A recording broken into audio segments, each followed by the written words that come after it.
Sure. Here's section 1 of your story, minimum 700 words, titled ### Section 1. The lecture begins, a curious gathering.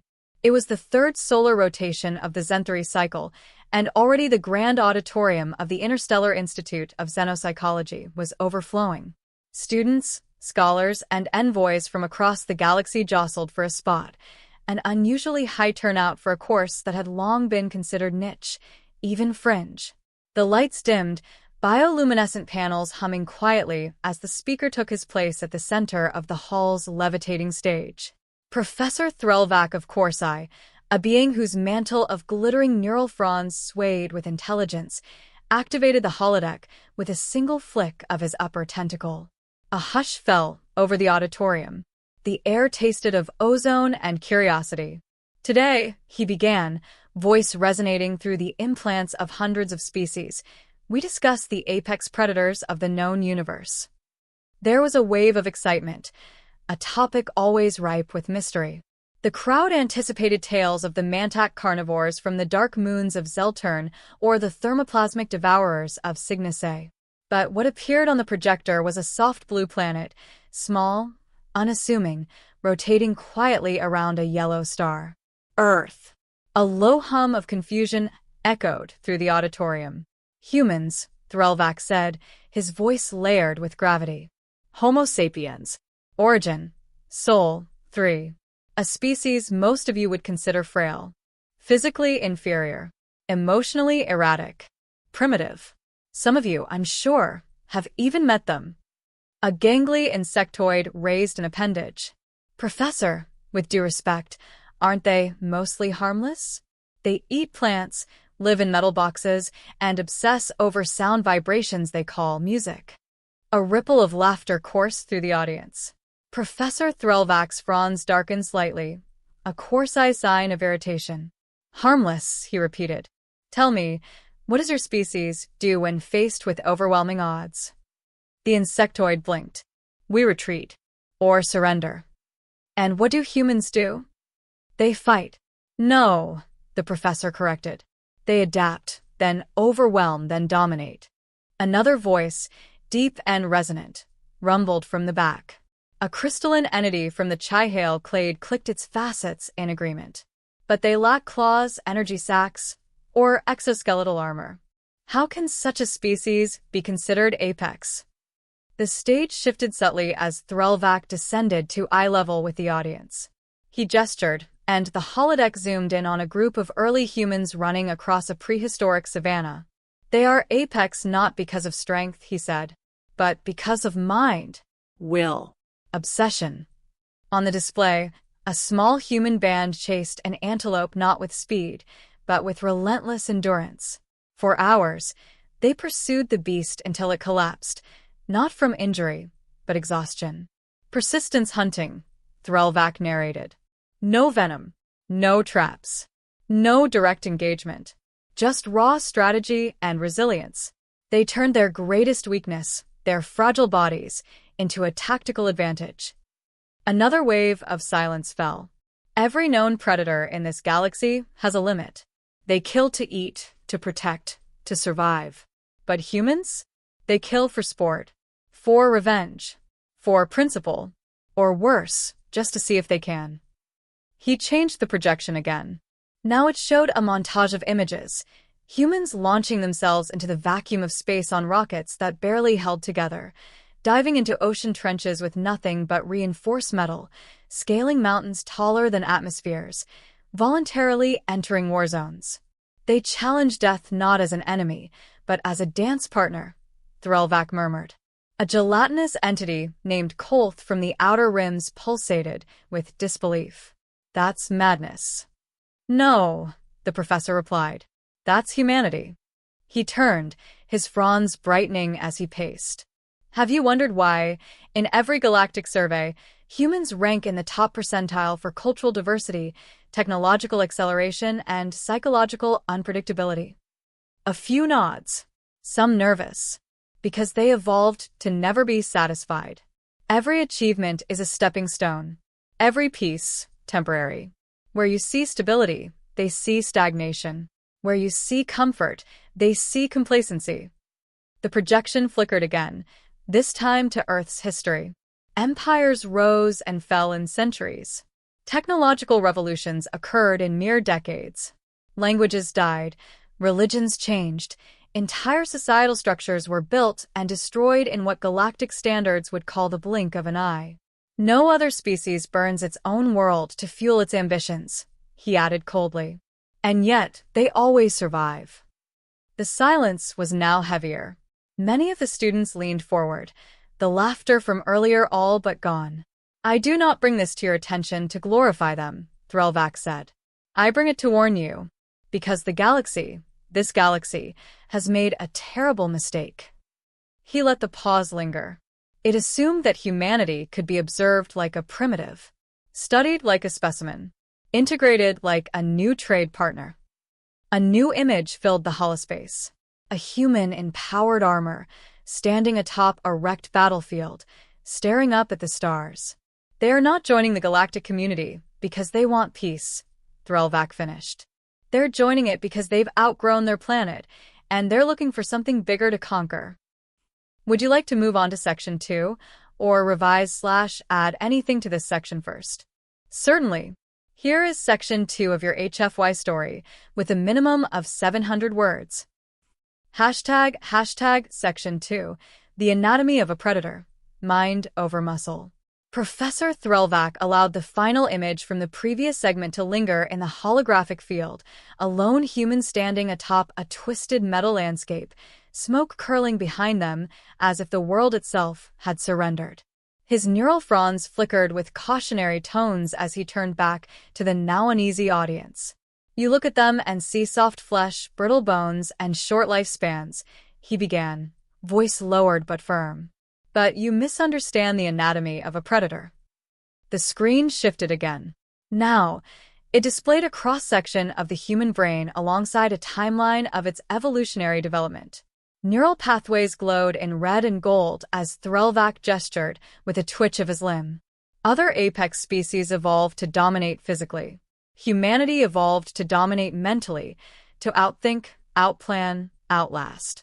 Their brains are unique in this galaxy not for size, but for intensity. They possess something no other sapient species evolved so aggressively: executive function. He pointed to the prefrontal cortex, glowing brightly in the scan. This is the region that governs planning, risk assessment, empathy, moral abstraction, and imagination. You think this makes them more civilized? No. The image changed again. Human hunters stalking prey, laying traps over kilometers of terrain, coordinating silently through hand signals and expressions. It was elegant in its brutality. This makes them strategists. They don't just react to threats, they anticipate them. And more terrifying still, they don't need instinct. They rely on deliberate reasoning. A reptilian student hissed skeptically. They're emotional and irrational. Their conflicts are rooted in belief and sentiment. True, Threlvac acknowledged, but that's what makes them even more dangerous. A new projection unfurled, a human climbing a sheer cliff without ropes, another sprinting through bullets to drag a wounded comrade to safety, a child learning to play a musical instrument as war raged outside her home. They are ruled not just by logic, but by purpose. They fear death, and yet flirt with it constantly. They are driven not only to survive, but to transcend. He paused. This is not irrationality. It is weaponized ambition. Several beings shifted uncomfortably in their seats. Consider this. No other species trains its young to simulate war from the age of 5, he said, gesturing toward Earth's cultural media. They build toys of conflict, games of conquest, sports based on domination. Even their fictional stories prepare them for resistance and rebellion. Where others teach peace and balance, humans teach struggle and survival. A segment of human cultural exports played across the holospace. Competitive sports, martial arts, strategy games, dystopian literature, military simulations. They do not celebrate peace. They celebrate the conquest of adversity. The crystalline ambassador from Chihale clicked softly. Isn't that just cultural eccentricity? No, the professor snapped.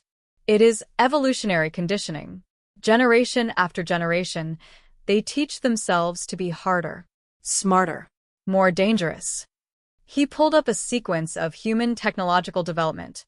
Stone tools became iron blades, then firearms, tanks, missiles, nuclear warheads, orbital platforms, AI-guided kill drones, directed energy weapons. In less than 5,000 years, they went from flint axes to self-aware war machines. A holographic simulation played two superpowers on Earth during their Cold War, seconds from launching weapons that could annihilate all life on the planet. And yet restraint. No launch ever occurred. Understand this paradox. They prepare for total annihilation but restrain themselves until the moment they choose not to. That restraint is not peace. It's calculation. Another scene. Humanitarian aid convoys entering disaster zones. Soldiers carrying wounded enemies to medical tents. Human doctors risking their lives for patients of enemy nations. They can show unimaginable compassion until that compassion no longer serves them. The gelatinous being from earlier burbled in confusion. Then how do we predict their behavior? You don't, Threlvac said flatly. Their behavioral range is wider than any species we've ever catalogued. From saints to monsters, from builders of utopias to raisers of cities. And often, they are both in the same generation. A new projection, two humans side by side. One, a Nobel Peace Prize winner. The other, a war criminal. Both had grown up within the same decade, on the same continent, in similar circumstances. This is the true terror of humanity, the professor said. They're not one thing. They're everything. Their minds hold contradiction like a blade held in balance. He looked out over the sea of alien faces, now silent and attentive. And while your kind may adapt slowly to long-term environmental changes, he continued, humans adapt in real time. A single human thrown into a jungle will survive with nothing but a stick. Thrown into a war zone? They'll command an army by week's end. Throw them into deep space and they'll rewrite physics if they must. As the lights dimmed for a moment to let the crowd absorb the enormity of the information, Threlvac's final words for the section echoed into the shadows. They're the only known species that prepares not for victory but for resistance after defeat. When you kill one, 10 more will rise. When you conquer them, they evolve. When you try to predict them, they change the rules. He leaned closer toward the audience. That is not instinct. That is choice. And that is the anatomy of the apex predator. Would you like to proceed to Section 3, or revise or expand this part further? Absolutely. Here is Section 3 of your HFY story, written with a minimum of 700 words. ## Section 3, The Historical Evidence, Humanity's Evolution of Dominance. The lights dimmed momentarily, the whole screen going black. Then, slowly, a flicker emerged, an ancient, smoky savanna. Primitive humans, covered in dirt and animal skins, crouched in the tall grass. They were not alone. Towering in the distance were massive, hulking beasts, woolly mammoths, saber-toothed cats, and dire wolves. Creatures that, by any rational calculation, should have wiped these fragile bipeds from the face of their world. They were never the biggest, Professor Threlvac said, his voice almost reverent. They were never the fastest, and they were certainly never the strongest. But one by one, these giants disappeared, until only the humans remained. The image shifted again, this time displaying a timeline of extinction events. Wherever humans went, the apex predators vanished. In North America, the short-faced bear gone. In Australia, the giant kangaroo gone. In Eurasia, the cave lion, the aurochs, the woolly rhino, gone star. And this wasn't because humans feared them. It was because they hunted them, studied them, broke them. Gasps rippled across the auditorium. Some they slaughtered directly, Threlvac continued. Others they killed indirectly, by destroying ecosystems or outcompeting them for resources. Humanity doesn't coexist. It dominates. A panel of historical warfare replaced the extinct creatures. The professor's fronds darkened as battles lit the screen. Cavalry charges, cannon fire, mushroom clouds rising like gods of annihilation. And once the predators were gone, they turned on each other. The screen showed the rise and fall of empires: Egypt, Rome, the Mongols, the British Empire, and countless more.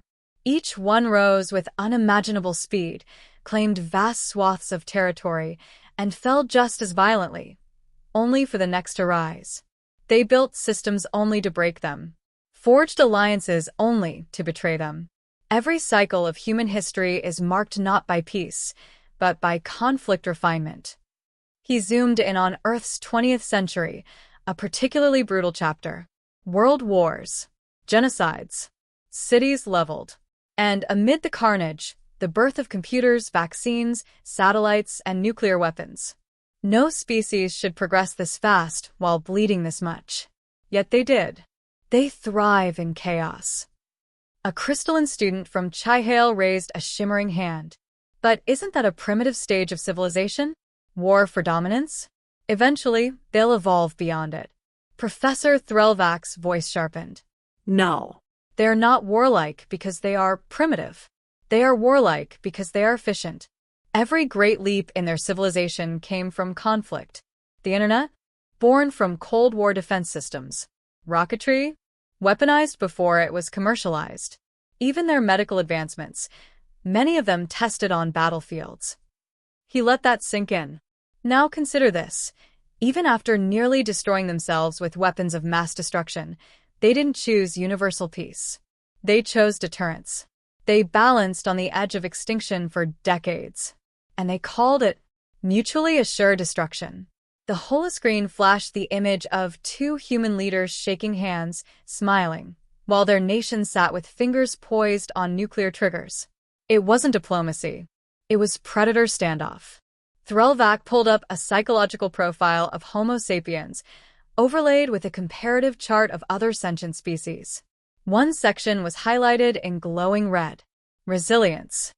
He gestured to it. No species compares. They suffer from diseases, injuries, trauma, yet they persist. Their psychology is wired for recovery. Loss makes them angry, not broken.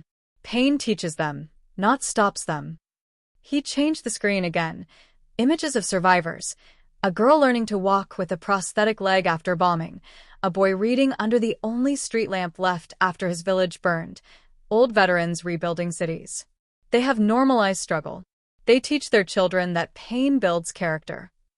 A murmuring whisper of awe and discomfort swirled around the room. They survived plagues, ice ages, global wars, resource collapses, ecological disasters, and they always came back stronger. No other civilization known to us has burned itself down more times and risen again. A hologram showed the progress of human technology. In just a few centuries, they'd gone from horse-drawn carts to interplanetary probes, from spear tips to autonomous drones. And now they stand at the edge of biological reinvention, Threlvak said. They're editing their own DNA, enhancing cognition, creating neural interfaces to merge flesh with machine. They don't just adapt to the environment anymore. They are reshaping themselves to conquer it. A sharp gasp came from the amphitheater's balcony. They have begun the era of unnatural selection, he continued.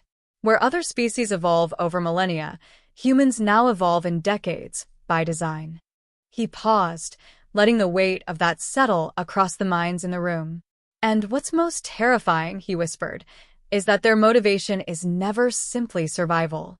They fight for ideas, for revenge, for pride, for curiosity, for love, for hate.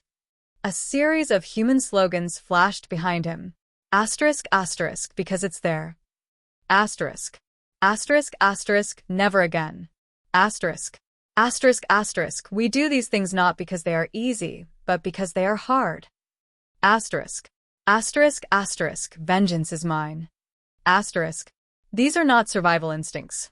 These are battle cries of a species that sees the universe not as a home, but as a challenge.